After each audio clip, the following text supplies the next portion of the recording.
The velvet box felt like it was burning a hole through my purse as Marcus reached across the candlelit table, his fingers intertwining with mine.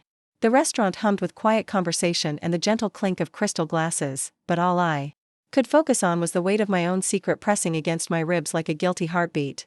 5 years, Marcus said, his thumb tracing circles on my palm. Can you believe it's been 5 years since our first date? Before we jump back in, tell us where you're tuning in from, and if this story touches you, make sure you're subscribed, because tomorrow, I've saved something extra special for you. I forced a smile, the same practiced expression I'd perfected over the past month. It feels like yesterday and forever at the same time. My voice sounded steady, but inside, my thoughts were racing. In my purse sat a ring I'd been carrying for weeks, waiting for the perfect moment to propose to him. Tonight was supposed to be that moment. Marcus had insisted on La Bernardine for our anniversary dinner, the same upscale French restaurant where we'd had our first official date. I'd thought it was romantic sentiment, but now, watching the way his eyes kept darting around the dining room, checking his watch, adjusting his tie, I suspected he had his own surprise planned. The irony wasn't lost on me. For months, I'd been planning this proposal, researching rings, practicing speeches in the mirror, and scripting scenarios in my head. I'd finally worked up the courage to buy the ring 3 weeks ago, a simple but elegant band that Marcus had admired in a jewelry store window during one of our weekend walks through Soho. The salesperson had assumed I was shopping for myself until I corrected him, and his surprised expression had given me a preview of the reactions I'd face when I finally went through with it. Remember our first time here? Marcus continued, his voice carrying that nostalgic tone he got when he was feeling sentimental. You ordered the wrong wine and we ended up with that bottle that cost more than my rent. And you tried to impress me by pronouncing all the French menu items. I laughed, the memory genuine despite my current anxiety. Badly. Hey, my French has improved. He grinned, that crooked smile that had first caught my attention at the coffee shop where we'd met.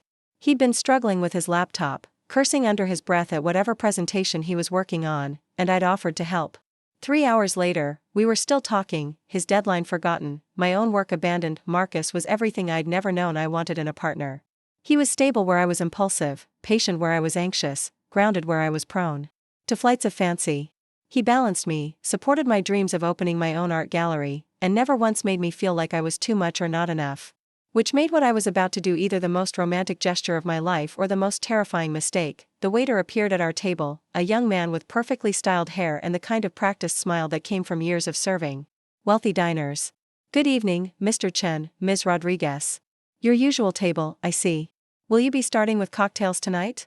Preparing and narrating this story took us a lot of time, so if you are enjoying it, like this video, it means a lot to us. Now back to the story. Actually, Marcus said, straightening up in his chair, we'll have the champagne. The view click what, please? I raised an eyebrow.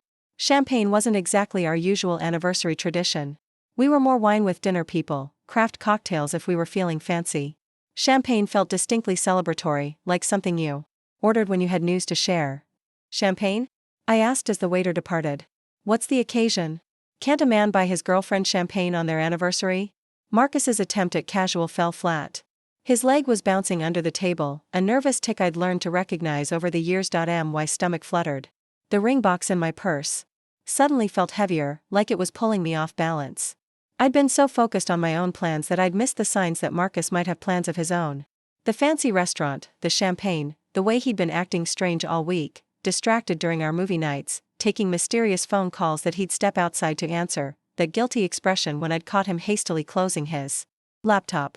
Marcus, I started, but he was already pulling out his phone. Just give me 1 second, he said, typing rapidly. I need to text my sister back. She's been asking about tonight. His sister. Kate had been asking about tonight. That was another red flag I'd somehow missed. Kate was Marcus's closest confidant, the one he called when he needed advice, when he was stressed about work, when he was planning something important. If Kate was interested in tonight, it wasn't just because she cared about our anniversary. The champagne arrived with theatrical flair, the waiter presenting the bottle for Marcus's approval before popping the cork with a satisfying sound that drew glances from nearby tables. The golden liquid bubbled into our flutes, and I found myself staring at the rising stream of tiny bubbles, each one carrying my anxiety higher. To 5 incredible years, Marcus said, raising his glass. To 5 incredible years, I echoed, but my voice cracked slightly on the last word. We clinked glasses, and I took a larger sip than was probably ladylike, hoping the alcohol would calm my nerves. Instead, it just made me more aware of the weight of the ring box, the way my palms were starting to sweat, the fact that I hadn't touched the breadbasket despite usually diving into carbs when I was stressed. "You seem nervous," Marcus observed, setting down his champagne. "Everything okay?" The question hung in the air between us. Everything was decidedly not okay. I was sitting across from the man I loved, planning to propose to him, while simultaneously suspecting he was planning to propose to me. It was like a romantic comedy, except instead of feeling charmed by the coincidence, I felt trapped by it. "I'm fine," I lied, then immediately felt guilty about it. Marcus and I had built our relationship on honesty, on communication, on being each other's safe space. But how do you tell someone you're about to propose when you suspect they're about to do the same thing? How do you navigate that conversation without ruining the moment for both of you? It's just. I paused, searching for words that wouldn't give away my secret. "It's been a big week at work. The gallery space I've been looking at, remember? The owner finally got back to me." It wasn't entirely a lie. The gallery space had been a source of stress, though not for the reasons I was implying. The owner had indeed gotten back to me, but with good news: he was willing to negotiate on the rent, and the space would be available starting next month. It was the perfect timing for my dreams to finally become reality, which had given me the final push. I needed to buy Marcus's ring. I wanted to propose now, when everything in my life felt like it was falling into place, when I could offer him not just my love but my success, my stability, my full commitment to our future together. "And?" Marcus prompted, leaning forward with genuine interest. This was another thing I loved about him: he cared about my dreams as much as his own, never made me feel like my art gallery ambitions were frivolous or unrealistic. "And it's looking good," I said, taking another sip of champagne. "Really good, actually. Better than I hoped." Marcus's face lit up with the kind of genuine joy that made my chest tight with emotion. "Sophia, that's incredible. Why didn't you tell me earlier? This is huge." "I wanted to wait until I had all the details," I said, which was partially true. I'd also wanted to wait until after I proposed, when I could present him with the full picture of our future, me with my gallery, him with his architecture firm, both of us building something beautiful together. "This calls for a toast," Marcus said, raising his glass again. "To the future gallery owner, the most talented artist I know, and the woman who never stops amazing me." I felt tears prick at my eyes as we clinked glasses again. This was it, this was the perfect moment.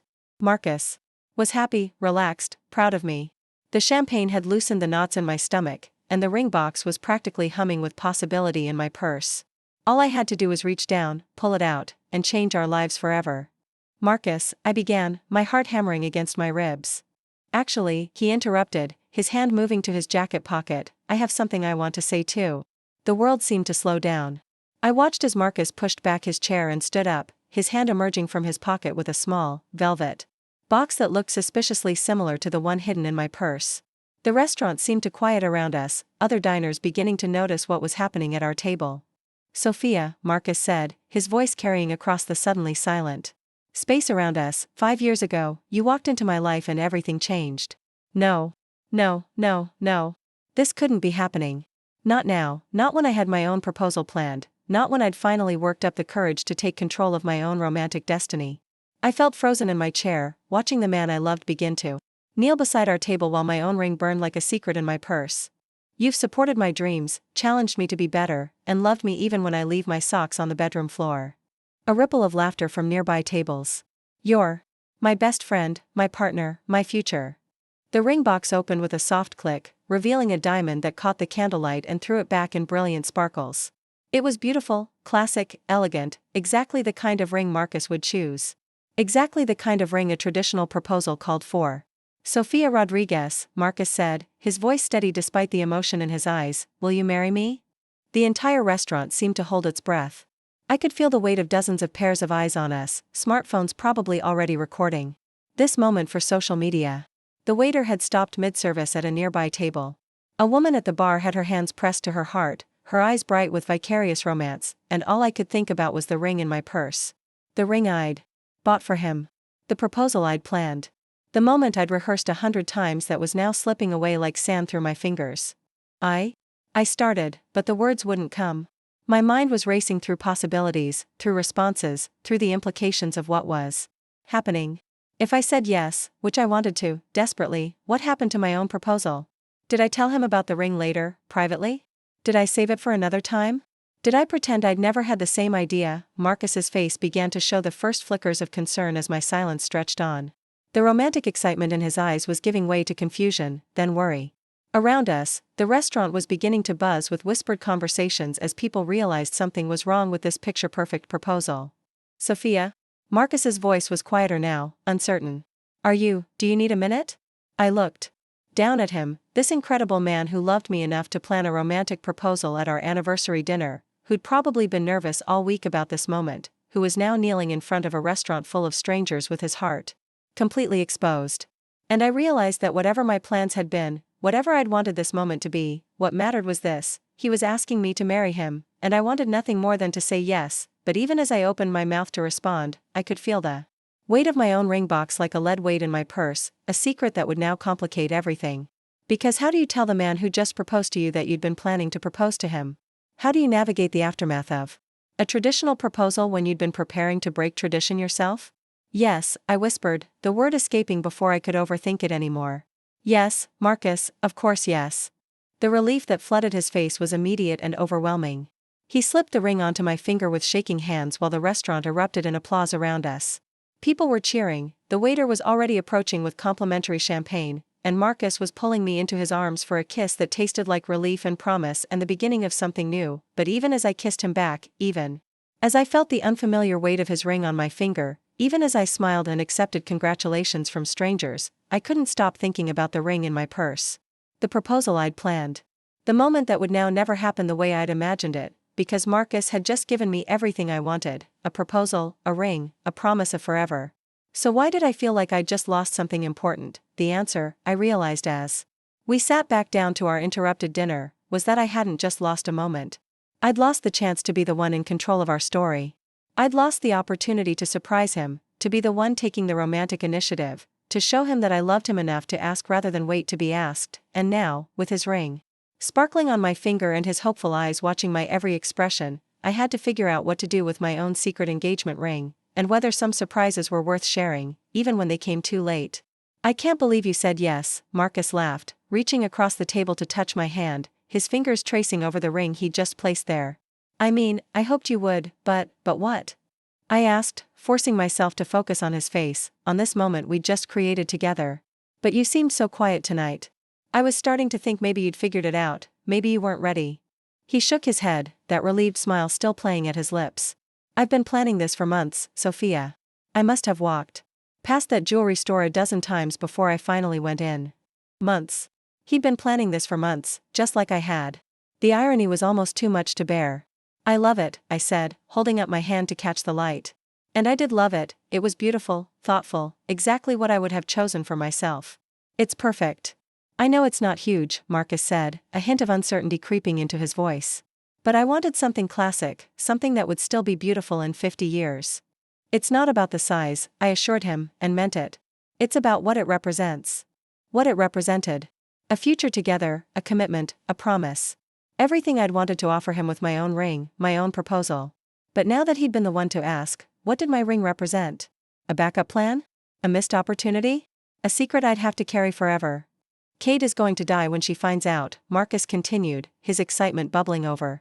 She's been asking me about it for weeks. And your parents, oh God, I should call.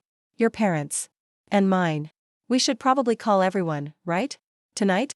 The reality of what had just happened was starting to sink in. This wasn't just a private moment between us anymore. This was an engagement, with all the social expectations and family obligations and future planning that came with it. People would want details about the proposal, about the ring, about our wedding plans. They'd want to know the story of how it happened, and I'd have to smile and tell them about how romantic Marcus was, how he surprised me, how he took charge of our future. Maybe we should just enjoy it ourselves for tonight, I suggested, and Marcus's face immediately softened with understanding. You're right, he said. This is our moment. Everyone else can wait until tomorrow. Our moment. Except it didn't feel entirely like our moment when I had a secret ring burning a hole in my purse, when I was sitting here accepting congratulations for an engagement I'd been planning to initiate myself. But Marcus looked so happy, so proud, so relieved that I'd said yes, that I pushed down my complicated feelings and focused on his joy. The waiter returned with our appetizers and another bottle of champagne, courtesy of the restaurant. For the happy couple, he said with a genuine smile.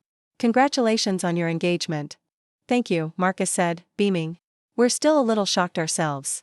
Shocked. That was one way to put it. I was definitely shocked, though probably not for the reasons Marcus assumed. Have you thought about a date? The waiter asked as he arranged our plates. My sister just got married last month. If you need any vendor recommendations, I have a whole list. We literally just got engaged 5 minutes ago, I laughed, but the question sent a flutter of panic through my chest. Wedding planning. Vendor. Recommendations. Dates and venues and all the decisions that came with being engaged. Another layer of reality I hadn't fully considered. Fair point, the waiter grinned. Well, congratulations again. Enjoy your dinner. As he walked away, Marcus reached across the table and took my hand again, his thumb running over the ring he'd just placed there. I know this is all happening fast, he said quietly. We don't have to figure anything out tonight. We don't even have to figure anything out next week. I just wanted you to know that I'm ready for forever with you. Forever. The word sent a warm glow through my chest, pushing aside some of the anxiety and confusion. This was Marcus, the man I'd been planning to propose to myself. The man I'd bought a ring for because I couldn't imagine my life without him.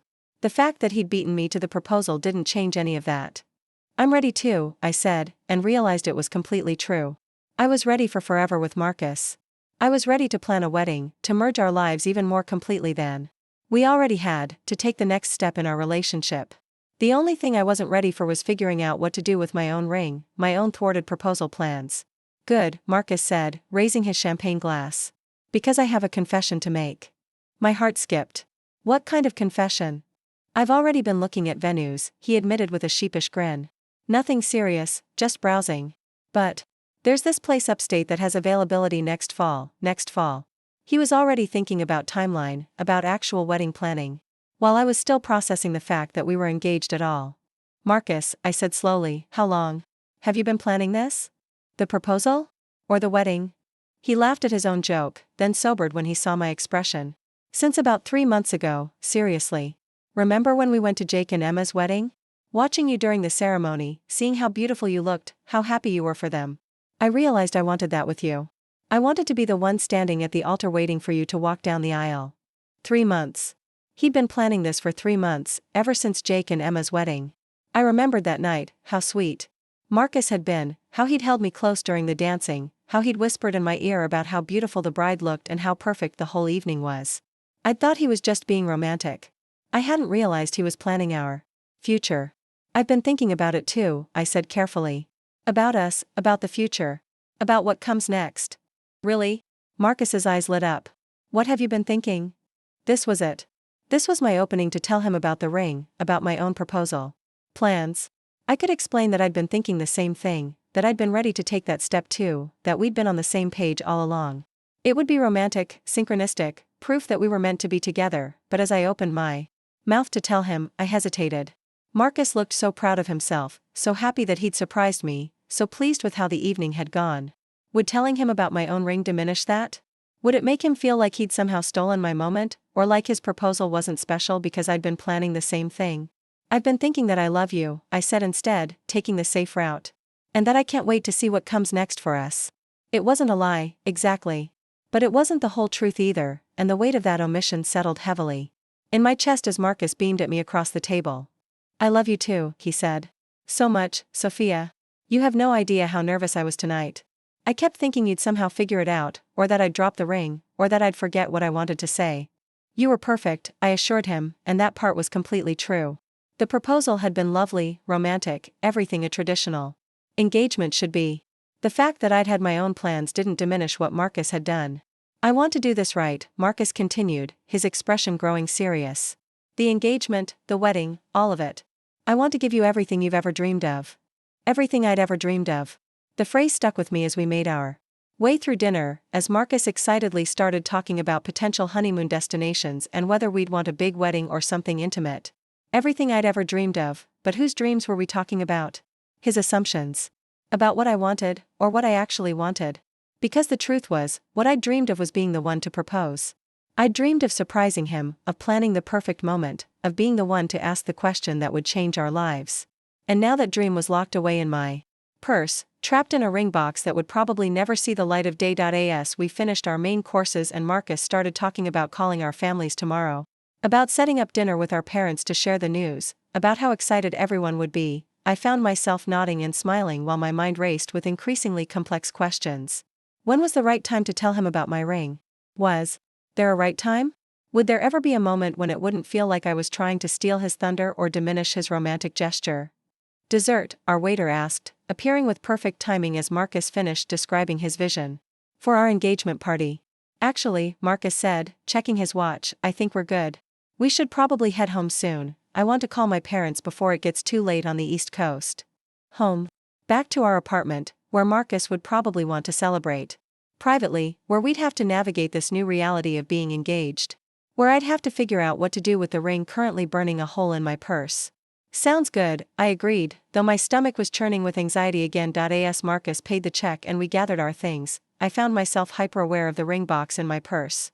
It felt heavier somehow, like it had gained weight during dinner. The ring Marcus had given me sparkled on my finger, beautiful and perfect and everything an engagement ring should be. But it wasn't the ring I'd chosen for this moment. It wasn't the proposal I'd planned, and as we walked out of the restaurant hand in hand, Marcus's engagement ring catching the streetlights, I realized that I was now engaged to the man I loved, but I still had no idea what to do with my own secret proposal, or whether some surprises were meant to stay buried forever. The night air was crisp against my face as we stepped outside, and I took a deep breath, trying to clear my head. This was supposed to be one of the happiest nights of my life. I was engaged to Marcus, the man I loved, the man I'd been planning to propose to myself. By any rational measure, I should be over the moon. So why did I feel like I was carrying around a secret that could change everything? The Uber ride home was a blur of Marcus's excited chatter and my forced smiles. He kept reaching over to touch my hand, to admire the ring on my finger, to point out landmarks as if seeing them for the first time through the lens of our engagement. I found myself nodding at appropriate intervals while my mind spiraled through increasingly complex scenarios about the ring box that sat like a ticking bomb in my purse. I can't wait to see your parents' faces when we tell them, Marcus was saying as we pulled up to our building. Your mom is going to cry, isn't she? She's been dropping hints about grandchildren for months. Grandchildren. Another layer of future planning that I hadn't fully processed yet. But as Marcus helped me out of the car, his hand warm and steady on my elbow, I pushed down the anxiety and focused on the simple truth. I loved this man, and I wanted to build a life with him. The details of how we'd gotten here could be sorted out later. Our apartment felt different as we stepped inside. The same furniture, the same art on the walls, the same slightly organized chaos that came from two busy professionals sharing a space, but now it was the apartment where an engaged couple lived. Even the air seemed charged with new possibility, new weight. Champagne? Marcus asked, heading toward the kitchen. I think we still have that bottle from your gallery showing last month. I'm actually pretty tired, I said, setting my purse carefully on the entryway table. The ring box inside gave a soft thud against the wood, and I winced.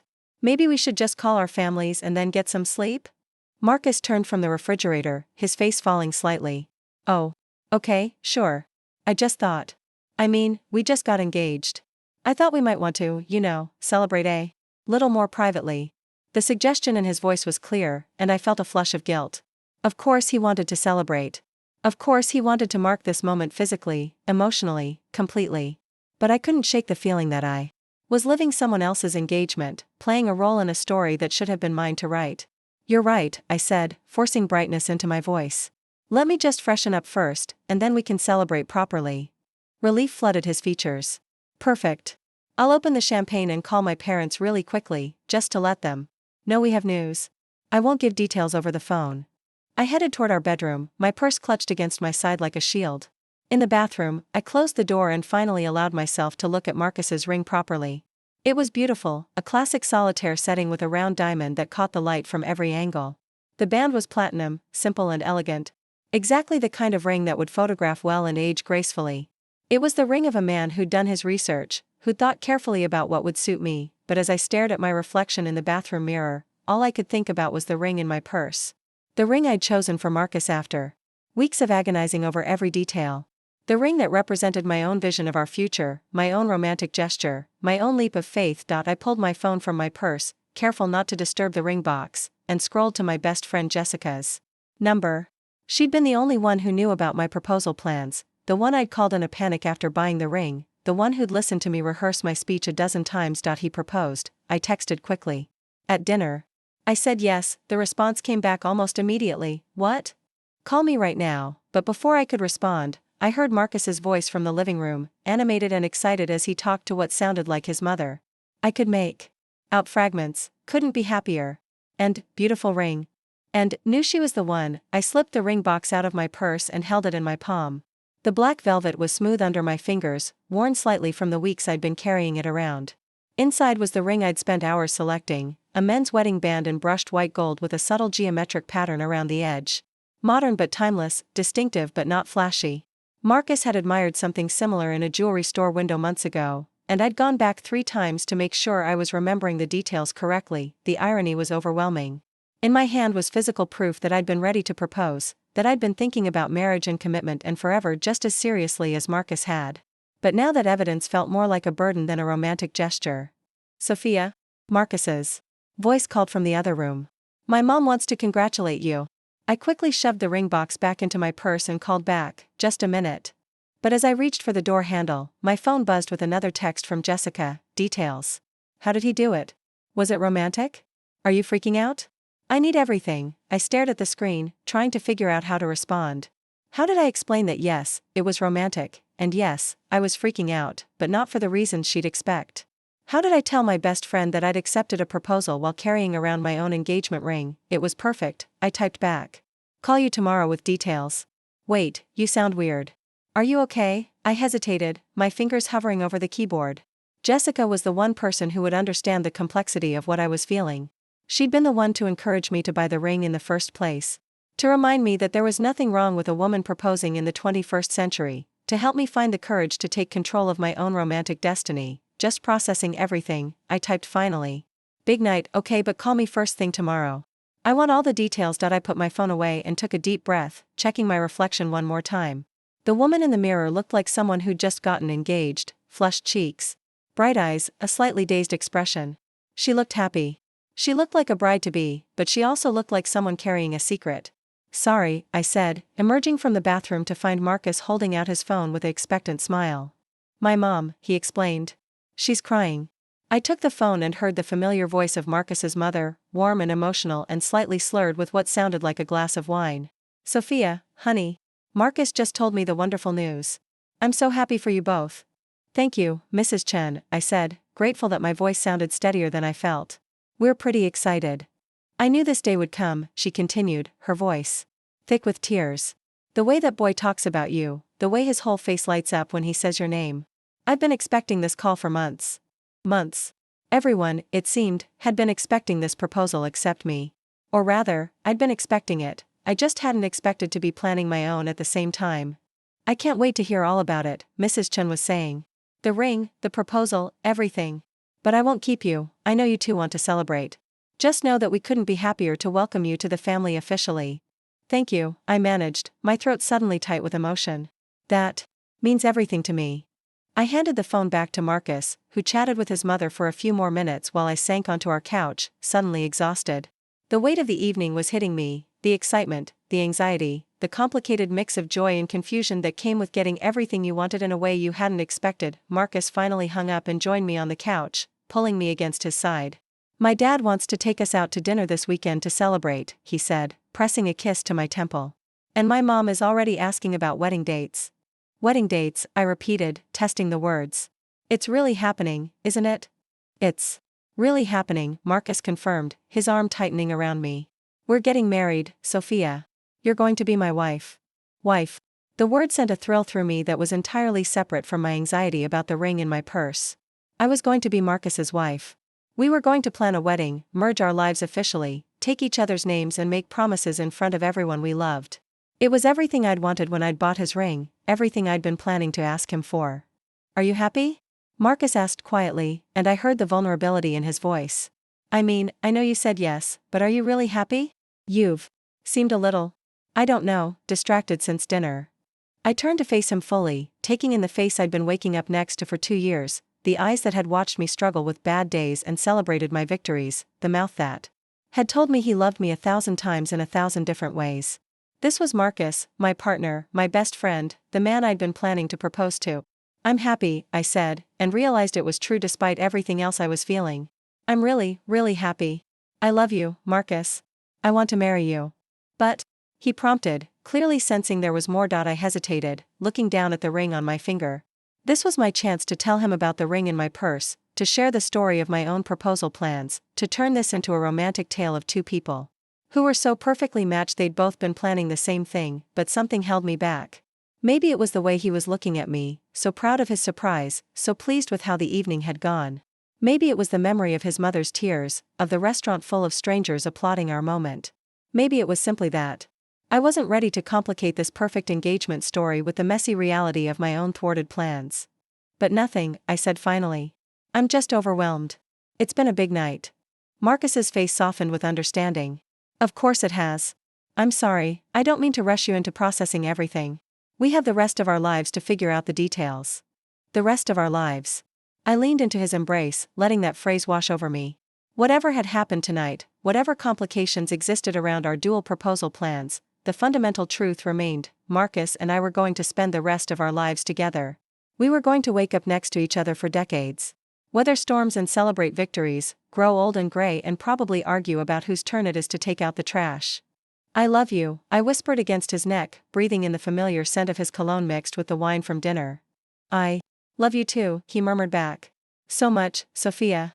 You have no idea how terrified I was that you'd say no. Were you really? I pulled back to look at him. Terrified? Absolutely. I mean, we've talked about the future, but talking and actually proposing are two different things. I kept thinking, what if she's not ready? What if I'm reading the signals wrong? What if she says she needs time to think about it? The vulnerability in his voice made my chest ache. While I'd been planning my own proposal, Marcus had been battling his own fears and uncertainties. While I'd been worried about timing and ring choices and romantic gestures, he'd been wondering if I even wanted to marry him at all. I would never have said no, I told him honestly. Never, Marcus. I want this, us, marriage, everything. Good, he said, his relief evident. Because I already put a deposit down on that venue I mentioned. I sat up straighter. You what? Marcus's face flushed. Slightly. Okay, that might have been presumptuous. But it was just a small deposit to hold the date, and it's refundable if we change our minds.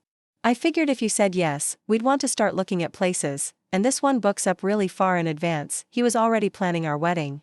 Not just thinking about it, not just browsing venues online, but actually making deposits and booking dates. The efficiency of it was very Marcus, but it also made my head spin. When? I asked weakly. Next October. I know it's more than a year away, but for a fall wedding in the Hudson Valley, that's actually pretty tight timing. And I thought you'd want time to plan everything properly, dress shopping and finding a caterer and all that. Next October. 13 months away. 13 months to plan a wedding, to navigate all the decisions and family dynamics and logistics that came with getting married. 13 months during which I'd presumably be expected to gush about Marcus's romantic proposal and never mention that I'd been planning to propose to him.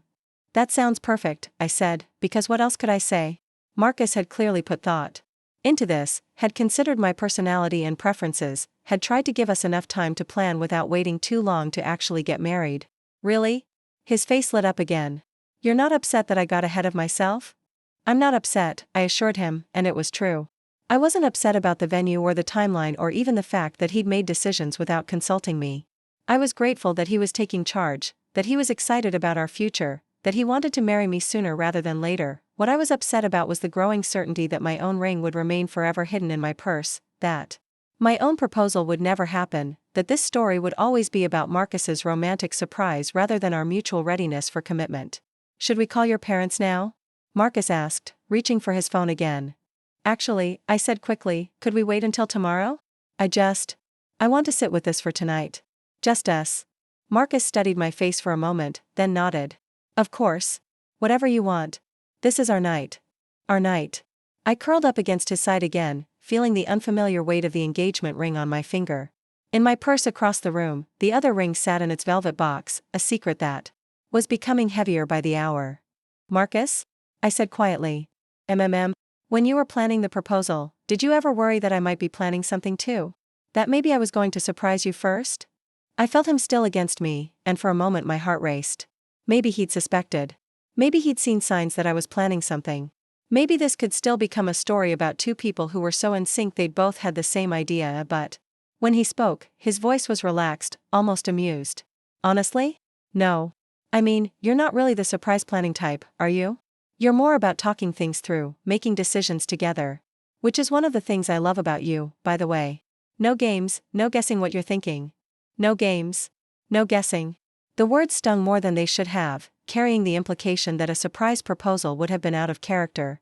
For me, that Marcus had never even considered the possibility that I might take romantic initiative. Right, I said softly. No surprises. Exactly. That's why I knew I had to be the one to propose. You would have wanted to discuss it to death first, weigh all the pros and cons, make sure we were both completely ready. He chuckled, pressing another kiss to my head. By the time you were ready to bring it up, we probably would have been living together for another 5 years. The casual dismissal of my romantic capabilities hit like a physical blow. Marcus wasn't being cruel, he genuinely believed he was complimenting my practical nature, my preference for communication over surprises. But what he was really saying was that he'd never imagined me capable of the kind of romantic gesture he'd just made, and maybe he was right. Maybe I wasn't the surprise planning type. Maybe the ring in my purse was evidence of some misguided attempt to be someone I wasn't. To write a story that didn't fit my character.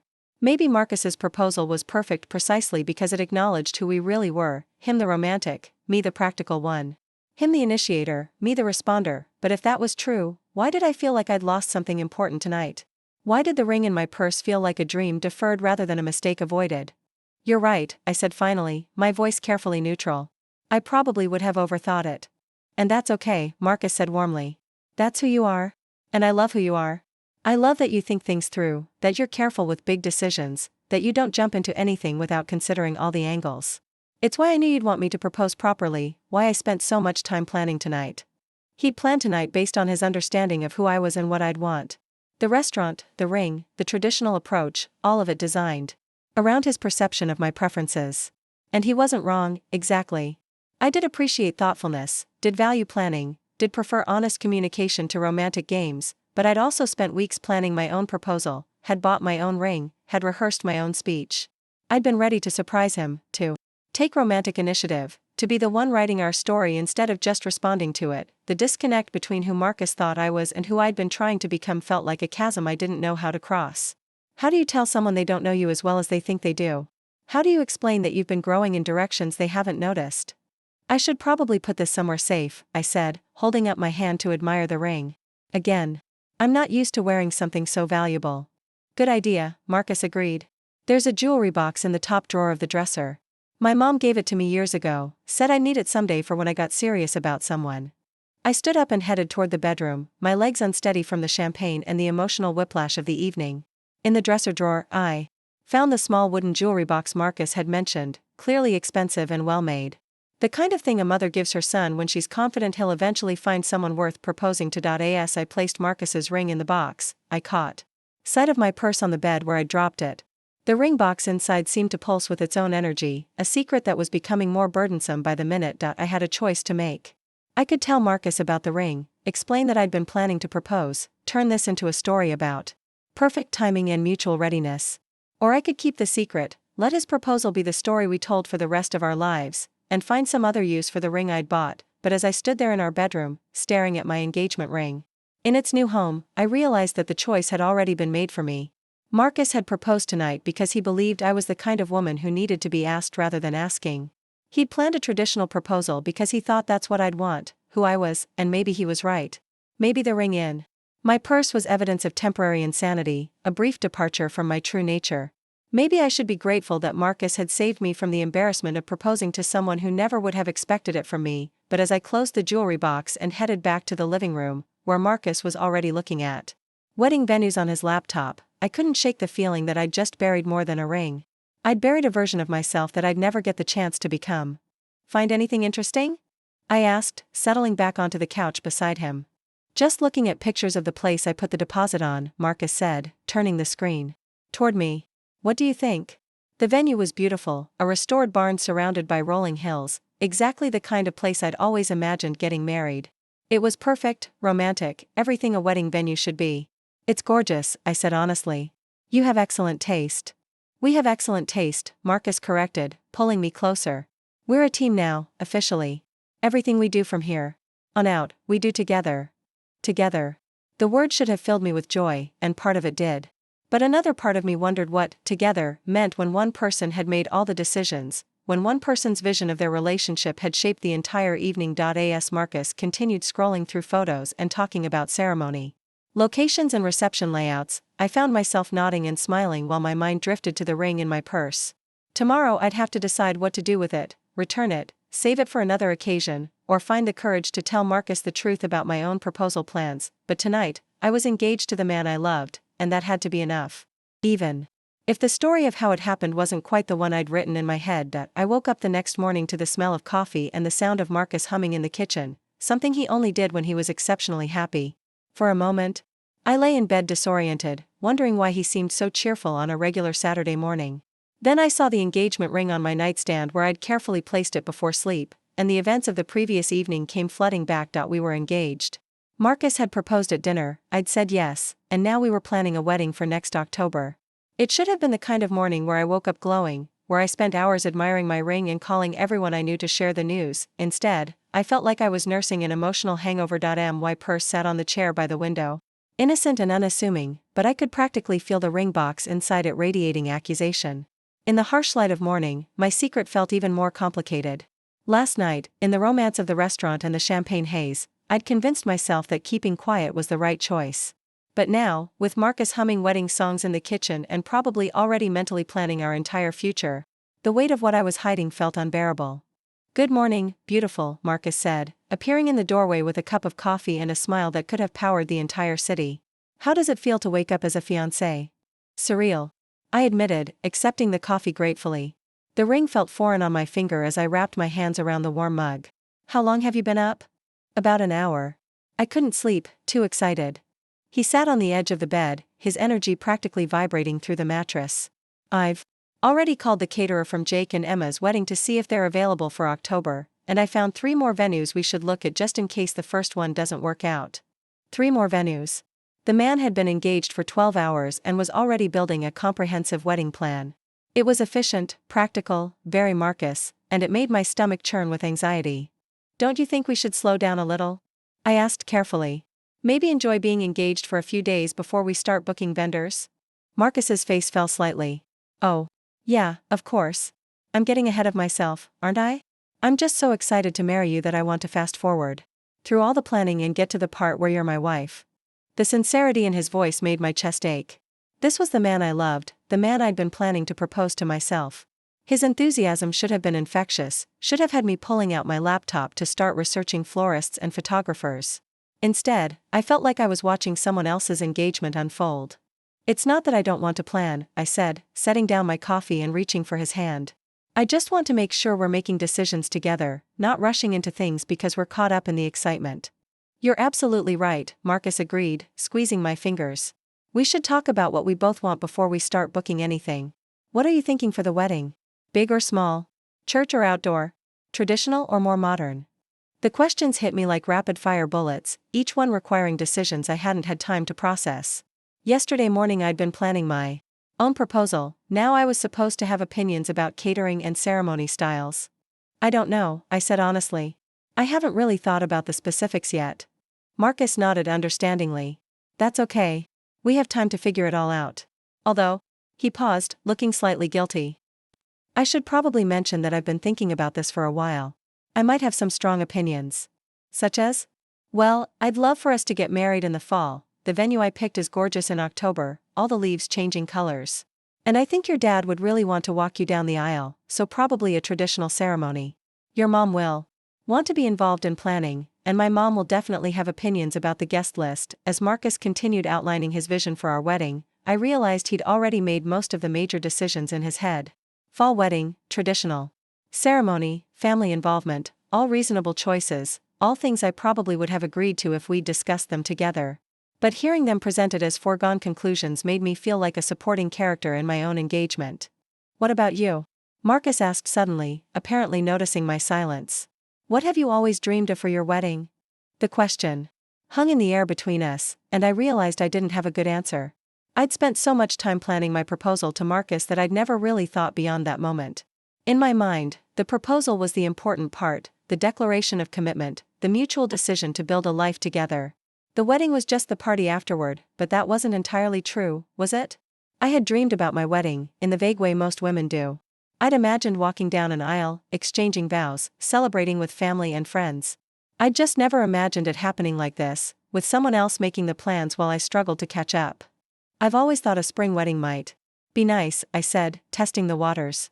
April or May, when everything's blooming. Marcus's face scrunched up thoughtfully. Spring could be beautiful, but the venue I found is really designed for fall weddings.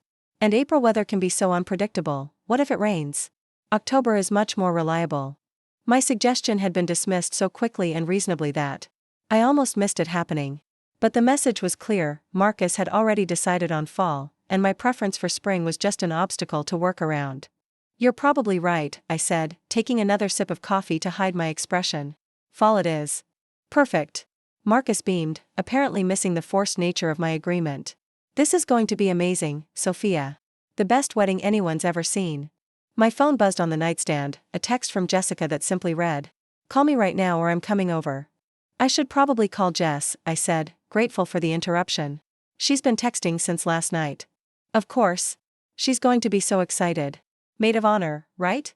Marcus was already making more assumptions, more decisions about our wedding party that we'd never discussed. Probably, I agreed, though the casual way he'd assigned roles made my skin itch. I'll call her from the living room so you can get ready. I gathered my coffee and phone and escaped to the couch, grateful for a few minutes alone to process the morning's conversation. As I dialed Jessica's number, I caught sight of my purse again, and the secret it contained felt heavier than ever. Finally, Jessica's voice burst through the phone before I'd even finished saying hello. I've been dying all night. Tell me everything. How did he do it? Was it romantic? Are you completely over the moon? The rapid-fire questions were so similar to Marcus's wedding interrogation that I felt overwhelmed before I'd even started answering. It was beautiful, I said automatically. Very romantic. He proposed at La Bernardine, got down on one knee, the whole thing. Oh my God, that's so perfect. And the ring? Is it gorgeous? Send me a picture. I looked down at my hand, where Marcus's ring caught the morning sunlight streaming through our windows. It was gorgeous, classic, elegant, expensive. Everything an engagement ring should be. It's beautiful, I said, but my voice must have carried some note of uncertainty because Jessica immediately picked up on it. Wait, you sound weird. Are you okay? You should be bouncing off the walls right now. This was my opening. Jessica was the one person who knew about my own proposal plans, who would understand the complexity of what I was feeling. I could tell her about the ring in my purse, about the speech I'd rehearsed, about the moment that would never happen now, but as I opened my mouth to explain, I heard Marcus moving around in the bedroom, probably getting ready for what he'd undoubtedly planned as a full day of engagement celebrations. How could I tell Jessica that I was conflicted about an engagement I'd been planning to initiate myself? How could I explain that getting everything I'd wanted felt somehow wrong because of how it had happened? I'm just tired, I said instead. It was a big night. Tired? You just got engaged to the love of your life. Coffee up, woman, we have celebrating to do. I'm coming over with mimosas and bridal magazines. No.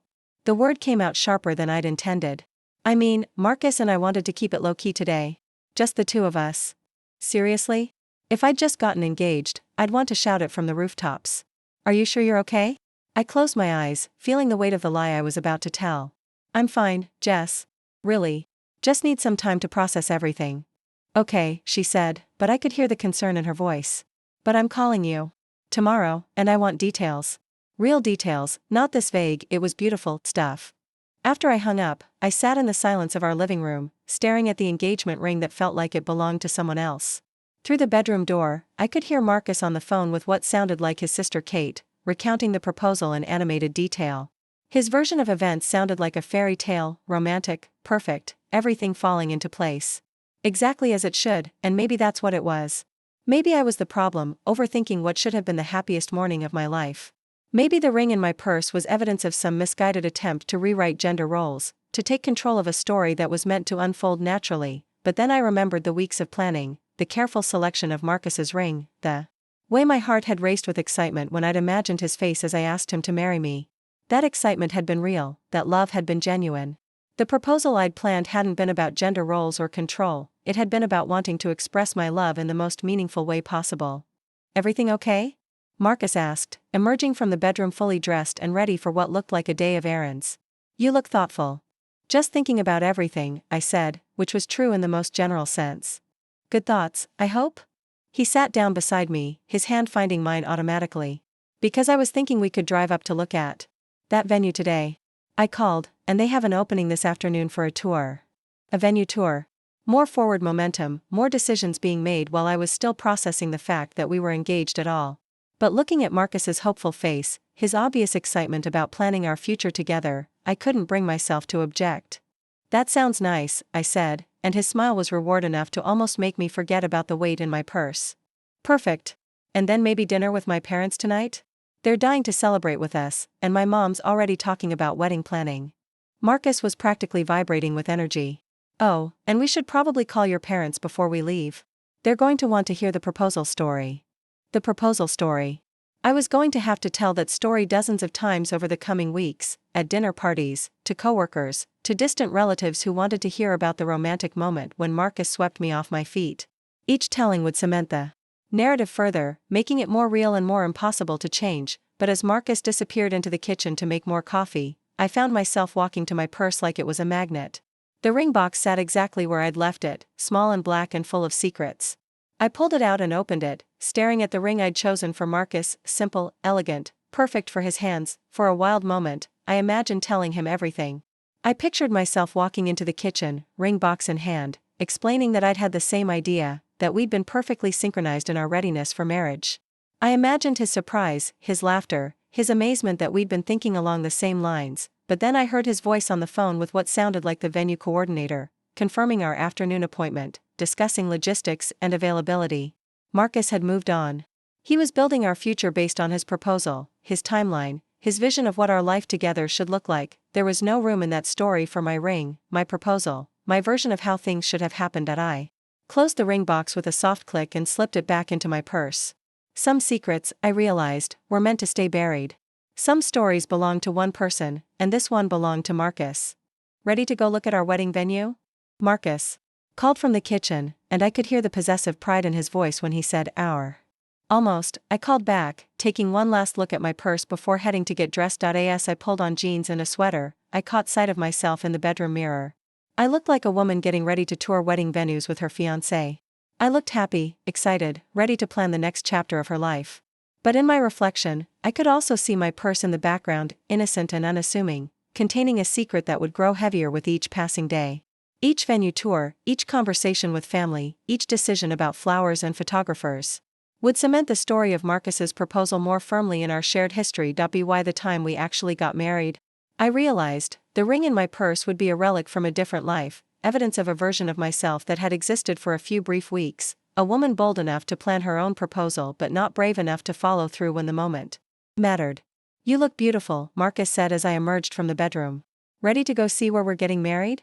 Ready, I said, shouldering my purse and feeling the familiar weight of its secret. As we walked to the car, Marcus's hand warm in mine, I tried to focus on the positives. I was engaged to the man I loved. We were about to look at a beautiful venue for our wedding. We had a future full of possibilities ahead of us, but with each step, the ring in my purse seemed to whisper that I was walking away from something important, not just a proposal, but a version of myself that I'd never get the chance to become.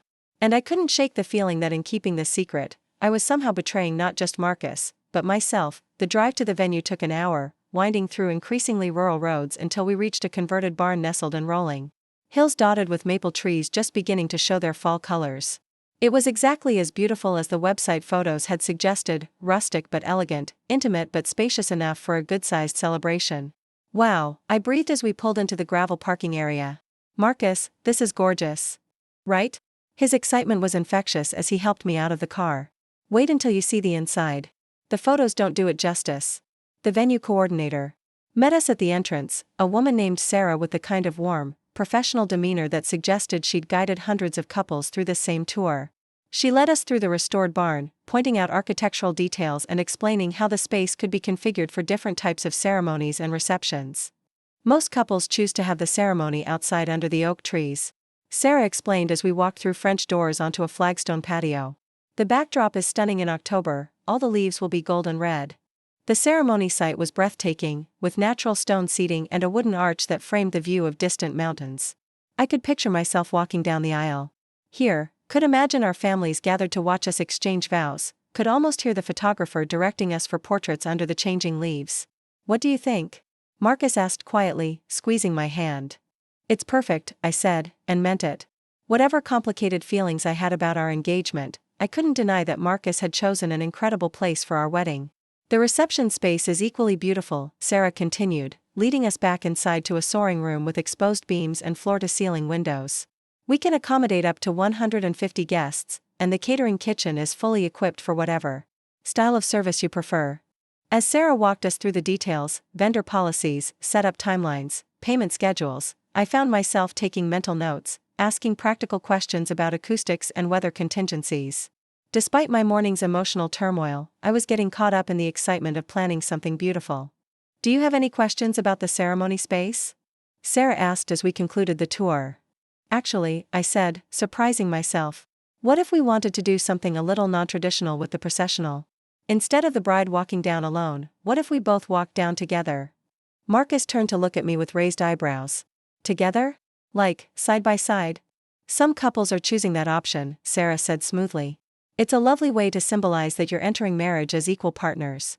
Huh, Marcus said, clearly processing this idea. I hadn't thought about that. I mean, your dad's really looking forward to walking you down the aisle, and there it was again, the gentle steering away from anything that deviated from Marcus's vision of our traditional wedding. My suggestion had been acknowledged and then redirected, just like my preference for a spring ceremony. You're right, I said quickly. Dad would be disappointed. We could always incorporate both of you in some other way, Sarah suggested diplomatically. Some couples write their own vows, or include unity ceremonies that emphasize partnership. I'd love to write our own vows, I said, latching onto this small opportunity for personalization. That could be nice, Marcus agreed, though his tone suggested he was humoring me rather than embracing the idea. As long as they're not too unconventional. We want the ceremony to feel timeless, you know. Timeless. Traditional. Classic. All code words, I was beginning to realize, for the way Marcus has always pictured it. But as we walked back to the car after putting down a deposit to secure the October date, I tried to push down my growing frustration and focus on the positive. We'd found a beautiful venue, we were planning a wedding, we were building a life together. The ring in my purse bounced gently against my hip with each step, a quiet reminder of the path not taken, the story I'd never get to tell. But perhaps, I told myself as Marcus enthusiastically described reception layout options during the drive home, some stories were meant to remain untold. Perhaps the woman who had planned her own proposal was just a phase, a brief experiment in being someone I wasn't meant to be. Perhaps the real Sophia was the one sitting in the passenger seat, admiring her engagement ring and listening to her fiancé plan their traditional fall wedding. But as we drove through the countryside toward home, I couldn't shake the feeling that in burying my ring, I was burying a part of myself, and that some versions of ourselves are too important to sacrifice, even for love. 3 weeks into our engagement, I was standing in the bridal salon surrounded by tulle and silk, watching my mother tear up over a dress I felt nothing for, when the weight of my secret finally became unbearable. Oh, Sophia, Mom whispered, her hands pressed to her heart as the consultant adjusted the cathedral train behind me. You look like a princess. Marcus is going to faint when he sees you walking down that aisle. Marcus is going to faint. Not, you look beautiful, or, this dress is perfect for you, but how I would affect Marcus. Even my wedding dress selection had become about his reaction rather than my preferences. I stared at my reflection in the three-way mirror, seeing a bride who looked exactly like what everyone expected Marcus's fiancée to look like, traditional, elegant, safe. It's lovely, I said automatically, the same response I'd given to the previous 4 dresses. They were all lovely. They were all exactly what a bride should wear to exactly the kind of wedding Marcus had planned for us. Try the Vera Wang next, the consultant suggested, already reaching for another confection of white silk. It's very popular with October brides. October brides. I was now a category, a demographic, a predictable set of preferences and needs. October bride marrying in the Hudson Valley, traditional ceremony, classic style. The consultant probably had a template for women like me. As I was helped into the next dress, my phone buzzed with a text from Marcus. How's dress shopping? Can't wait to see what you choose. Cake tasting at 3, don't be late. The cake tasting. Another item checked off the wedding planning list that had somehow appeared fully formed in Marcus's head. We were tasting cakes at the bakery he'd selected, choosing from flavors he'd pre-approved, for a reception menu he'd already started designing. My job was to show up and nod enthusiastically. This one is stunning, Mom said as the consultant fastened the back of the Vera Wang. So sophisticated. Very you. Very me. I wondered when my mother had decided what was very me in wedding dresses, since I'd never expressed opinions about bridal fashion in my life. But apparently getting engaged had triggered some universal understanding of my taste that I wasn't privy to. The dress was beautiful, there was no denying that. It fit perfectly, the cut was flattering, and I looked exactly like every bride in every wedding magazine. But as I stared at my reflection, all I could think about was the ring box hidden in my apartment, containing a piece of jewelry that represented a version of myself nobody seemed to remember existed. "What do you think, sweetheart?" Mom asked, clearly expecting enthusiasm. I opened my mouth to say something appropriately bridal, something about how perfect it was and how excited I was to wear it down the aisle to Marcus. But what came out instead was, "I need some air." The consultant's professional smile flickered slightly. "Of course. Take your time. Choosing a wedding dress is a big decision." I gathered the voluminous skirt and made my way to the small seating area near the store's front window, my mother following with a concerned expression. Outside, normal people were going about their Saturday afternoon errands, grocery shopping, walking dogs, living lives that didn't revolve around wedding planning timelines. "Sophia, what's wrong?" Mom settled beside me, her voice gentle but puzzled. "You've seemed distracted all morning. Are you having second thoughts about the dress? We can look at different styles, it's not the dress." The words escaped before I could stop them. "The dress is fine. Everything is fine." "Honey, you don't sound like someone who thinks everything is fine." I looked at my mother, this woman who'd raised me to be independent and strong, who'd cheered when I decided to open my own gallery, who'd never once suggested that my value lay in finding the right man to marry.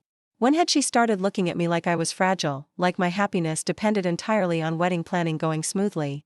"Mom," I said carefully, "when you were planning your wedding to Dad, did you ever feel like you were disappearing into it?" Her eyebrows drew together in confusion. "Disappearing? What do you mean?"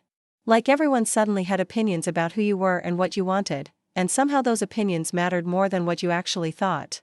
Mom was quiet for a moment, studying my face. "Is Marcus pressuring you about wedding decisions? Because if he is, your father and I can talk to him." "No, it's not Marcus." I shook my head, frustrated by how impossible this was to explain. "Marcus isn't doing anything wrong. He's being wonderful. He's planning the perfect wedding for the perfect bride. I don't know if I'm that bride." "Sophia, you're being silly. Of course you're that bride. You're Marcus's bride. He loves you exactly as you are." But that was the problem, wasn't it? Marcus loved me exactly as he thought I was. And the version of me he'd fallen in love with was apparently someone who would never dream of proposing to him, someone who preferred to be surprised rather than take initiative, someone who wanted a traditional wedding planned mostly by someone else. My phone buzzed again. Another text from Marcus: "Florist wants to confirm centerpiece style, thinking classic white roses? You said you liked simple and elegant." I stared at the message, trying to remember when I'd said I liked simple and elegant centerpieces.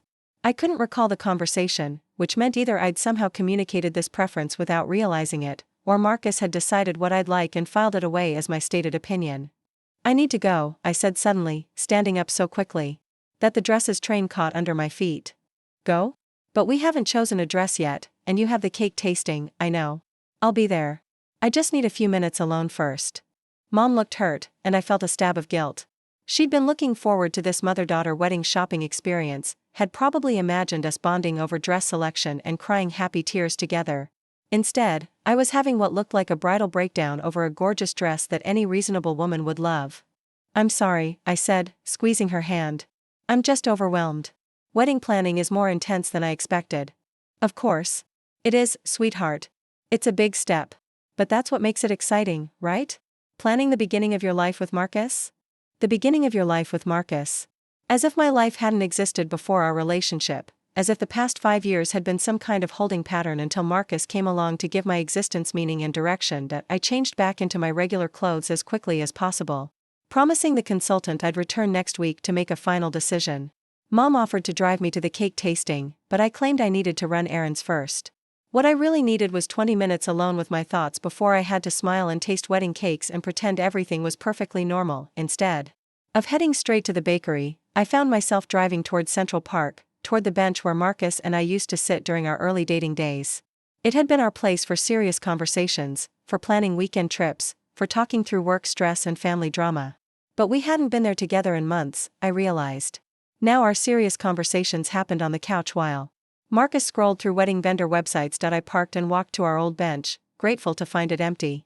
The fall afternoon was crisp and clear, exactly the kind of weather that made Marcus rhapsodize about our October wedding timeline. Perfect weather for engagement photos, for venue tours, for all the romantic markers of our picture-perfect relationship. Sitting alone on the bench, I pulled out my phone and scrolled through the messages I'd been exchanging with Marcus all day. Logistics about dress shopping, confirmations about cake tastings, updates about his conversations with caterers and photographers. Efficient, organized, productive communication about planning our joint future. But when was the last time we'd had a conversation that wasn't about the wedding? When was the last time Marcus had asked me how I was feeling about anything other than vendor selections and timeline decisions? My phone rang, startling me out of my thoughts. Jessica's name appeared on the screen, and I realized I'd been avoiding her calls for days. "Please tell me you're calling with some crisis that will distract me from wedding planning," I said by way of greeting.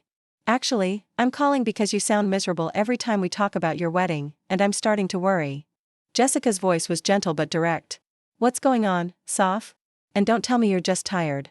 I looked around the park, at couples walking hand in hand, at families with children, at joggers and dog walkers going about their normal Saturday activities.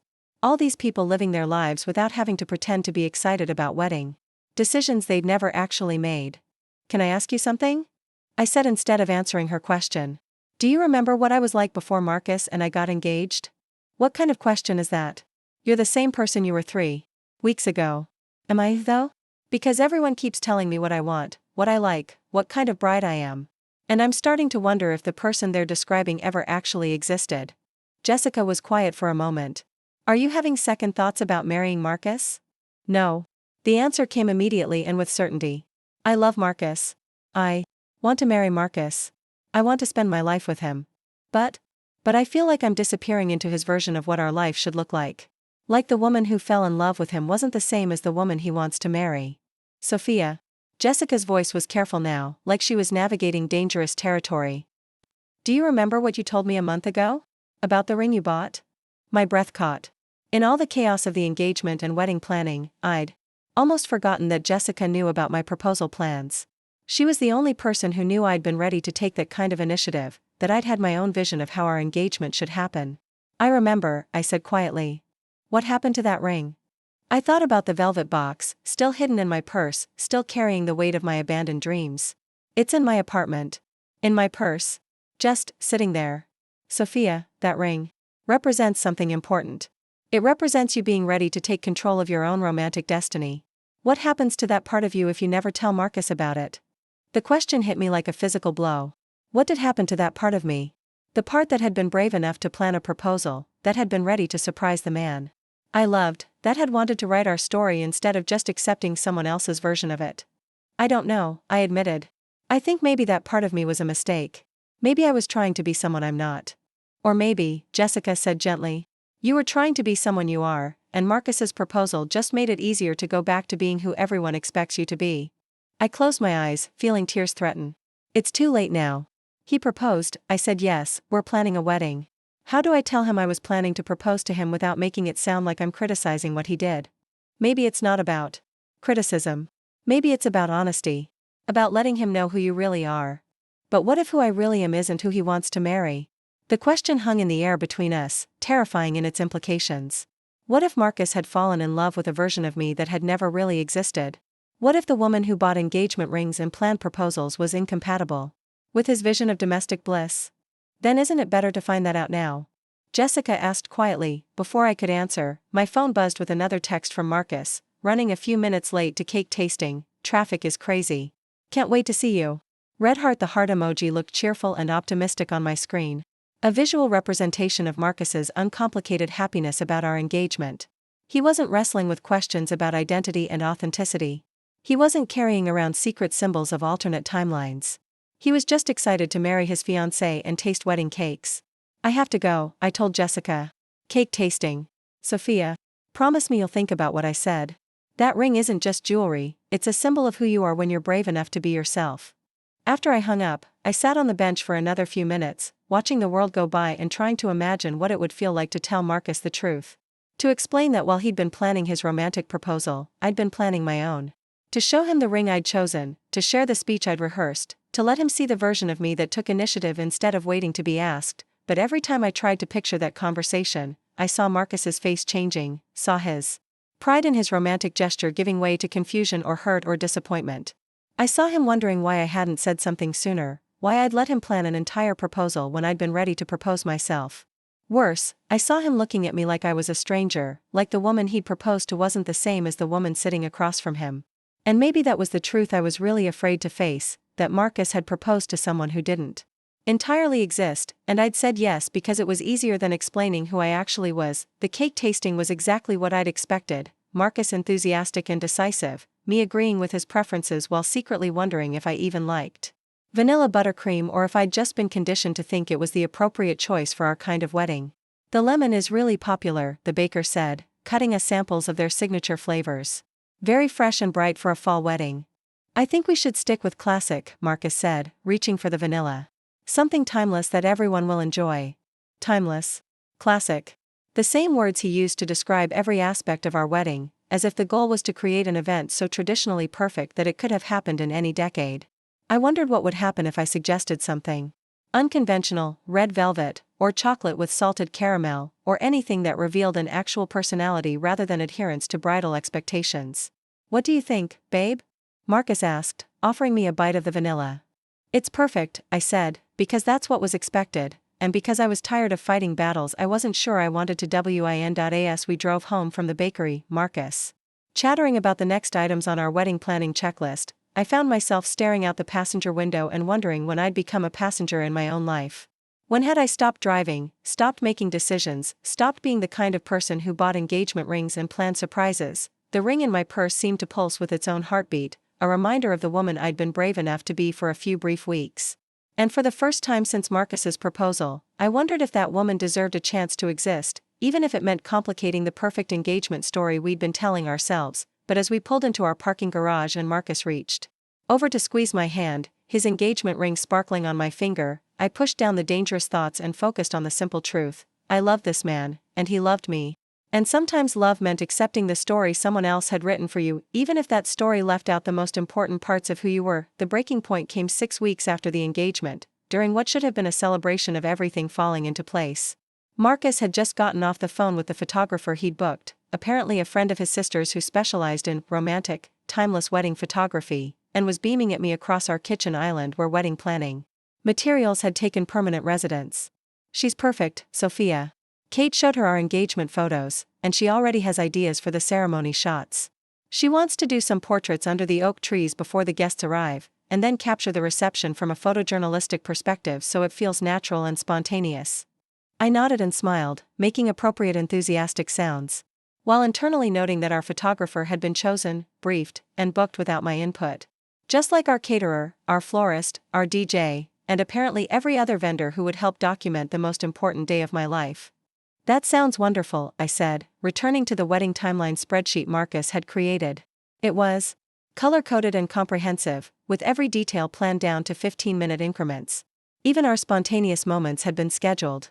And the best part, Marcus continued, his excitement bubbling over, is that she specializes in traditional ceremonies. She knows exactly how to capture those classic moments, the first look, the kiss at the altar, the father-daughter dance. She said our wedding will photograph like something out of a magazine. A magazine. The perfect metaphor for what our wedding had become, beautiful, polished, and completely devoid of personality. I stared at the timeline, at the neat rows of vendors and schedules and expectations, and felt something inside me finally snap. Marcus, I said quietly, can I ask you something? Of course, babe. What's up? I looked at the man I loved, sitting surrounded by the evidence of his meticulous planning, his face glowing with pride at how perfectly everything was coming together. And I realized that I couldn't do it anymore. I couldn't keep pretending that this wedding felt like mine, that these decisions reflected my preferences, that the woman he was planning to marry actually existed. Do you know what my favorite flower is? Marcus blinked, clearly thrown by the unexpected question. Your favorite flower? His face scrunched up in concentration. Roses? You always say the roses in your mom's garden are beautiful. That's not the same as them being my favorite. I kept my voice gentle, but I could see confusion creeping into his expression. Do you know what my favorite color is? Not for decorating or for clothes, but the color that makes me happy when I see it. Sophia, where is this coming from? Is this about the centerpieces? Because if you don't like the white roses, we can change them. The florist said she could do blush pink or even cream. It's not about the centerpieces. I closed the laptop, cutting off our view of the perfectly organized wedding timeline. It's about the fact that you just spent 10 minutes telling me about a photographer who specializes in capturing traditional moments, and it never occurred to you to ask if I want traditional moments. Marcus set down his coffee mug, his full attention now focused on me. I don't understand. Of course you want traditional moments. You're not exactly the unconventional type, Sophia. That's one of the things I love about you. You're classic, stable, you don't need drama or surprises to be happy. There it was again. Marcus's certainty about who I was, delivered with such confidence that it almost made me doubt my own self-knowledge. But this time, instead of accepting his assessment, I felt a surge of something I hadn't experienced in weeks, my own voice. What if I told you that I like sunflowers better than roses? That my favorite color is deep purple, not the soft pastels. You've been choosing for everything? What if I told you that I've always dreamed of writing my own vows instead of using traditional ones? Then we'd change those things, Marcus said immediately, though his tone suggested he thought I was being difficult rather than revealing genuine preferences. Sophia, you know you can tell me what you want. We're planning this wedding together. Are we, though? I stood up, suddenly needing distance from the kitchen island that had become command central for someone else's vision of my wedding. Because it feels like you're planning a wedding and I'm just agreeing to show up. Marcus's face went through a series of expressions: confusion, hurt, defensiveness. That's not fair. I've been trying to plan the perfect wedding for us. Everything. I've chosen because I thought you'd love it. Based on what, though? When have you ever asked me what I actually want? I ask you all the time.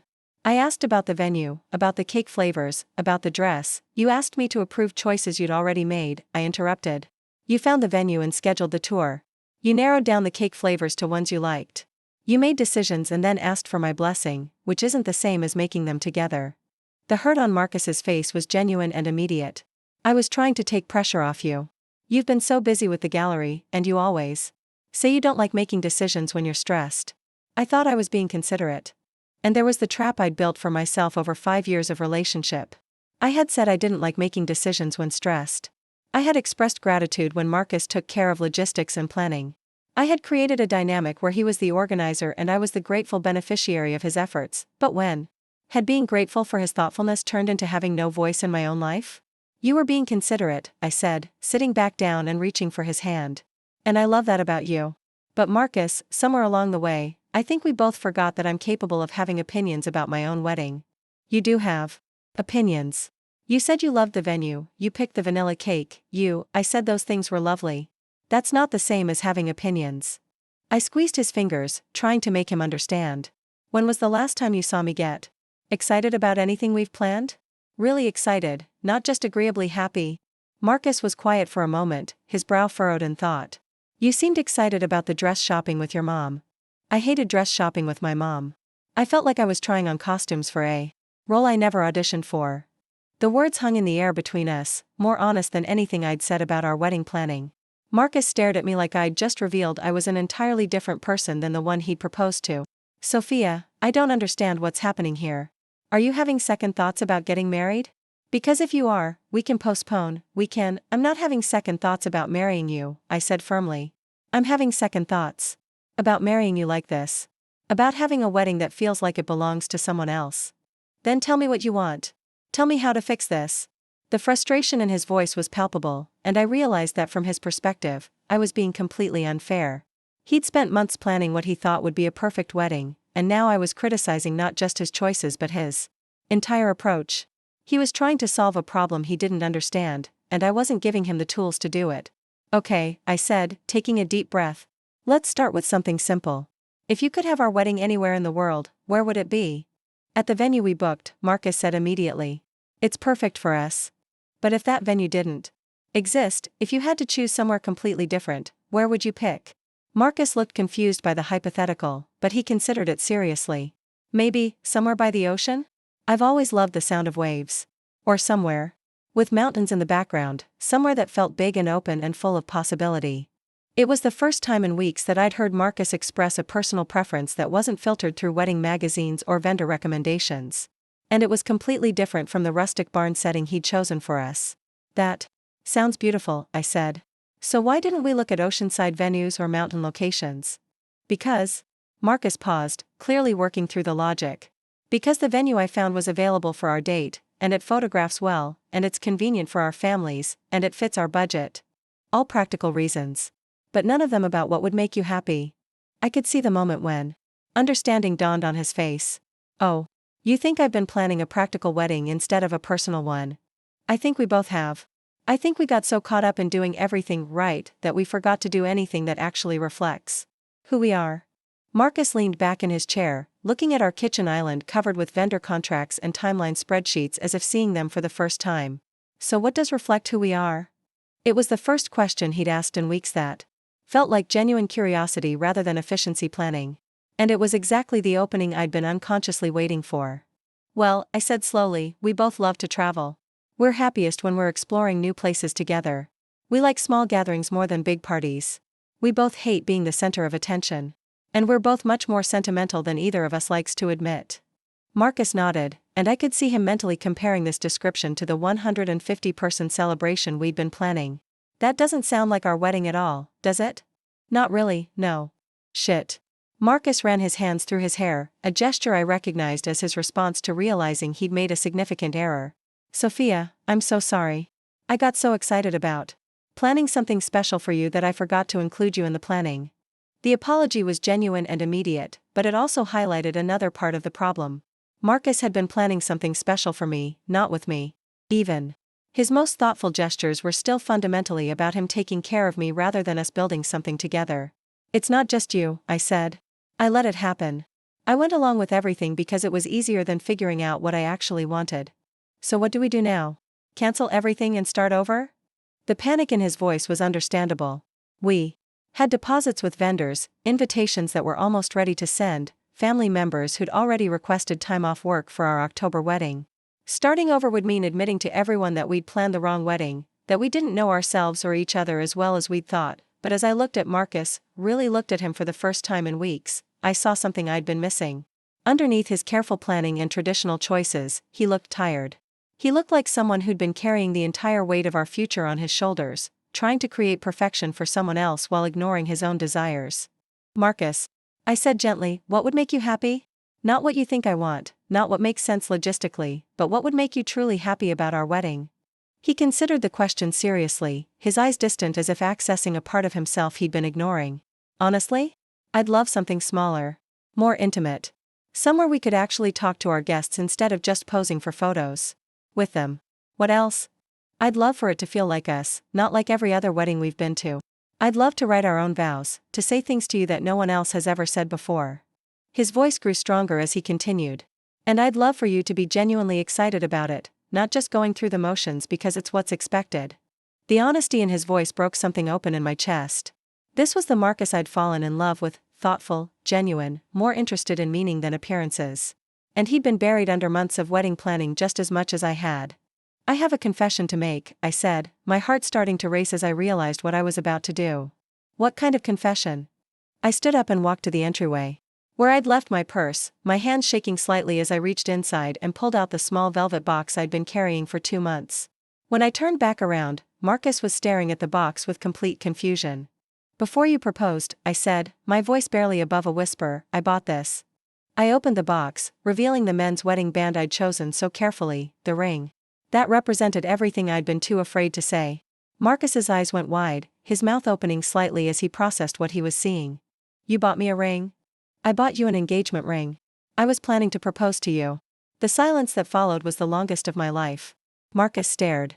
At the ring, then at me, then back at the ring, his expression cycling through surprise, confusion, and something that might have been hurt. You were going to propose to me, he said slowly, as if testing the words.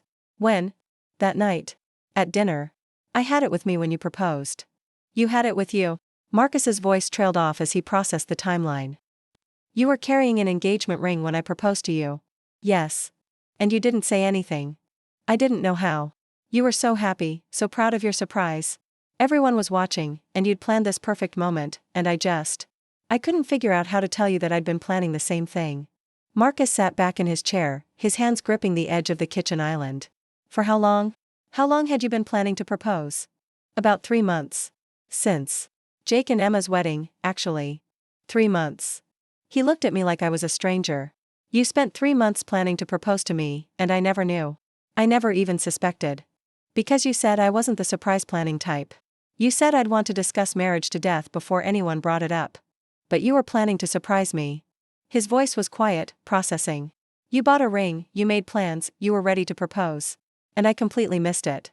I sat back down across from him, the ring box still open between us like evidence of a crime. And when you proposed instead, I didn't know how to handle it. I thought maybe I should just be grateful that we were on the same page, that we both wanted to get married. But I think I've been grieving the proposal I never got to make. And the woman I never got to be. Marcus picked up the ring box, examining the band I'd chosen with careful attention. It's perfect, he said quietly. It's exactly what I would have chosen for myself. You mentioned liking something similar at that jewelry store in Soho. I went back 3 times to make sure I remembered the details correctly. You paid attention to what I liked. There was wonder in his voice. As if the idea that I'd been thinking about his preferences was revolutionary. You planned this. I did. I had a whole speech rehearsed and everything. What were you going to say? The question caught me off guard. In all my imagining of this conversation, I'd never thought Marcus would want to hear the proposal I'd planned. But looking at his face, I could see genuine curiosity there, maybe even a longing to hear the words I'd never gotten to say. I was going to tell you that 5 years ago, I thought I knew what love looked like. But that loving you had taught me the difference between finding someone who fit into my life and finding someone who made me want to build a completely new life. I could feel tears starting to gather, but I kept going. I was going to say that. I didn't want to wait for you to ask me to marry you, because I was ready to ask you first. Marcus was quiet for a long moment, turning the ring over in his hands. When he finally looked up, his eyes were bright with tears. That's beautiful, Sophia. That's more beautiful than anything I said when I proposed. Your proposal was perfect. My proposal was traditional. Yours would have been personal. He closed the ring box gently and slid it across the table to me. I'm sorry. For what? For not seeing you clearly enough to know you were capable of something like this. For assuming I knew who you were instead of asking. For planning a wedding that doesn't feel like us. The apology hung in the air between us, sincere and devastating. Because Marcus was right, he hadn't seen me clearly. But I also hadn't given him the chance to see me any other way. We both made assumptions, I said. About each other, about what we wanted, about who we're supposed to be now that we're engaged. So what do we do? How do we fix this? I looked at the man I loved, sitting across from me with tears in his eyes and a wedding ring in his hands, and realized that we were finally having the conversation we should have had months ago. Not about vendor selections or timeline logistics, but about who we were and what we wanted our life together to look like. I think, I said slowly, we start over. Not the engagement, that part was real, even if it happened differently than I planned. But everything else. The wedding, the assumptions, the roles we've been playing. And then? Then we plan something that actually reflects who we are. Together this time. Marcus nodded, his relief visible. I'd like that. I'd like that a lot. As we sat there in our kitchen, surrounded by the remnants of a wedding that had never really been ours, I felt something I hadn't experienced in months, possibility. Not the predetermined possibility of a timeline being executed correctly, but the open-ended possibility of 2 people who loved each other figuring out what their future should look like. The ring box sat between us, no longer a secret but not quite a proposal either. It was something else now, evidence that we'd both been ready for the same step, just in different ways. Evidence that love looked different than either of us had imagined, messier and more complicated but also more honest. Sophia? Marcus said quietly. Yeah? I would have said yes. If you'd asked first, I would have said yes. The words hit me like a gift I'd never known I needed. Not just the acceptance, but the acknowledgement that the woman who'd planned to propose was real, was valid, was worth celebrating even if her moment had passed. I know, I said, smiling through my tears. That's why I was ready to ask. The morning of our wedding dawned gray and drizzly, exactly the kind of weather that would have sent me into a panic 3 months ago when perfection was the goal. But as I stood at the window of the main inn, watching the mist roll across the ocean, I felt nothing but peace. This was our wedding day, and whatever it brought, it would be ours. Second thoughts? Marcus asked, appearing behind me with 2 cups of coffee and that crooked smile I'd fallen in love with 6 years ago. Only about whether we should have eloped completely, I teased, accepting the warmth of the mug. Though I have to admit, I'm curious to see what a Sophia and Marcus wedding actually looks like. Same. I feel like we're about to meet ourselves for the first time. The inn bustled with quiet activity as our small group of family and friends settled in for the weekend. No rigid timeline, no stressed wedding coordinator barking orders through a headset, just people we loved gathering in a place that felt like home. My parents were having coffee on the porch with Marcus's sister Kate, deep in conversation about something that was making them all laugh. Jessica was helping my cousin Elena arrange the farmer's market flowers we'd picked up yesterday, creating centerpieces that looked nothing like magazine spreads and everything like us. Sophia, honey, what time do you want to start getting ready? My mother asked, appearing in the doorway with the relaxed expression of someone who'd finally accepted that this wedding would be nothing like what she'd expected. Whenever feels right, I said, and watched her process this radically unbridled response. 3 months ago, I'd had every moment of my wedding day scheduled down to 15-minute increments. Today, the only fixed time was the 4 p.m. ceremony, and everything else would happen when it happened. I love this new version of you, Mom said, kissing my cheek. You seem like yourself again. By early afternoon, the drizzle had stopped, leaving everything green and glistening. The ceremony site, a simple arch overlooking the ocean, decorated with whatever was still blooming in the inn's November garden, looked like something from a fairy tale. Not the polished, perfect fairy tale of bridal magazines, but the kind where love matters more than logistics. I got ready in the inn's largest bedroom, surrounded by the women who'd known me longest. Jessica, who'd witnessed my secret ring purchase and my subsequent identity crisis. Elena, who'd been excited just to be included. My mother, who'd slowly come around to understanding that smaller could be more meaningful. Even Marcus's mother had softened once she realized that fewer guests meant more time to actually talk to each person. The dress I'd chosen, vintage-inspired navy blue with delicate embroidery, felt like me in a way no white gown ever had. As Jessica fastened the buttons up the back, I caught sight of myself in the mirror and smiled. This bride looked like someone I recognized, someone I actually wanted to be. You're glowing, Elena said, adding the final touches to the simple wildflower crown we'd woven that morning. I'm happy, I realized with surprise. I'm actually, genuinely happy about getting married today. As opposed to being anxious about executing a perfect event. This feels like a celebration instead of a performance. A soft knock at the door interrupted our conversation. It's me, Marcus called. I know I'm not supposed to see you, but I have something for you. Come in, I said, abandoning tradition without a second thought. I want you to see the dress anyway. Marcus stepped into the room, handsome in the simple gray suit he'd chosen over formal wedding attire, and stopped short when he saw me. Sophia, you look. He paused, searching for words. You look like you. Like the most beautiful version of yourself I've ever seen. That's the goal, I said, smoothing the skirt of my navy dress. What did you want to give me? He held out a small wrapped package. Something to wear today. A reminder of how we got here. Inside was a delicate silver bracelet with a single charm, a tiny sunflower, my actual favorite flower, the one Marcus had never thought to ask about until our kitchen table revelation 6 weeks ago. When did you learn about the sunflowers? I asked as he fastened it around my wrist. The day after you told me I'd never asked about your favorite flower. I called. Your college roommate, your sister, your mom. Turns out everyone knew except me. The bracelet caught the afternoon light, simple and perfect and completely personal. I love it. And I love that you asked. I love that you told me I needed to ask. We stood there for a moment, bride and groom in a room full of our favorite women, and I realized this was what I'd been seeking all along, not the perfect proposal or the perfect wedding, but the perfect partnership. Someone who could admit when they'd made assumptions, who could change course when they realized they'd missed something important, who could see me clearly enough to choose sunflowers over roses. Are you ready to get married? Marcus asked, offering me his arm. I've been ready for months, I said, thinking of the ring that now sat on his finger. I just needed to find the right wedding for us to have. The ceremony itself was everything our original plans had not been: intimate, personal, slightly improvised, and absolutely perfect.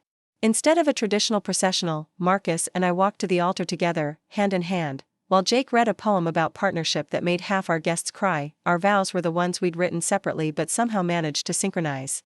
Promising not just to love each other but to keep discovering each other, to ask questions instead of making assumptions, to build a life that reflected who we actually were rather than who we thought we should be. When it came time for rings, we surprised our guests, and ourselves, with the story of how we'd both been ready for this moment long before either of us realized it.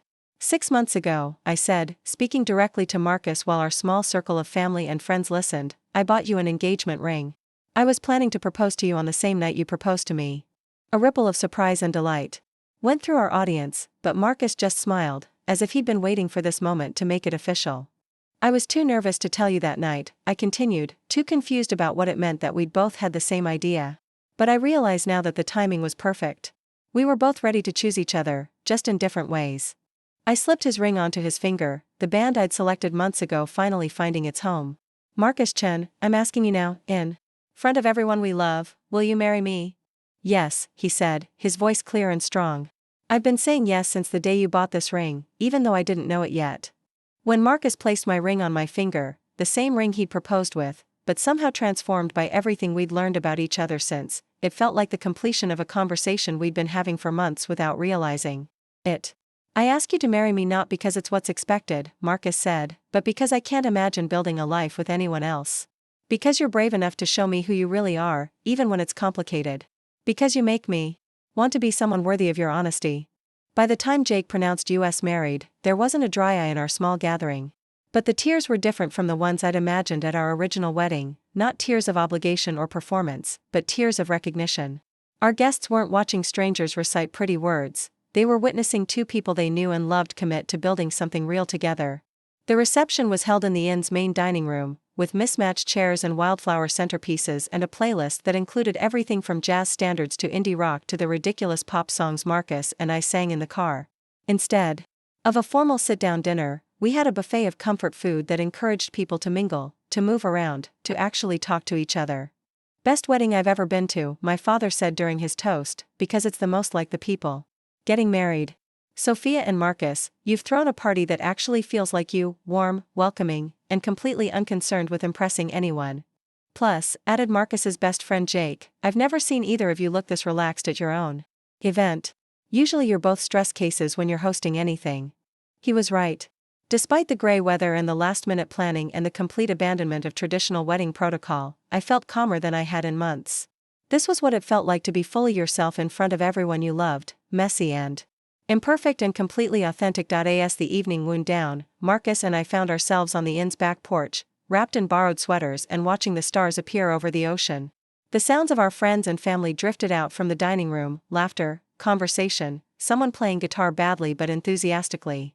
Any regrets? Marcus asked, pulling me closer. Only that it took us so long to figure out what we actually wanted. I don't know. I think we needed to go through the traditional planning to realize it wasn't us. Like, we had to try being the people we thought we were supposed to be before we could be brave enough to be ourselves. I thought about the past 6 months, the secret ring, the traditional proposal, the wedding planning that had made me feel like a stranger to myself, the breakthrough conversation that had changed everything. Marcus was right. We'd needed to get lost before we could find our way to something real. Do you think we would have had a different marriage if we'd done the big traditional wedding? Marcus considered this seriously. Maybe. I think we might have started married life thinking we knew each other completely, instead of realizing we still have things to discover. And now? Now I know that you're someone who buys engagement rings and plans surprises and has strong opinions about sunflowers. I know that you're braver than either of us gave you credit for, and that you'll tell me when I'm making assumptions instead of just going along with them. And I know that you're someone who can change course when you realize you've missed something important. That you can admit when you're wrong and actually mean it. That you choose thoughtfulness over being right. We sat in comfortable silence for a while, listening to the ocean and the sounds of our tiny reception. Somewhere inside, Jessica was probably taking photos with the disposable cameras we'd left on tables, capturing moments that would be blurry and imperfect and completely honest.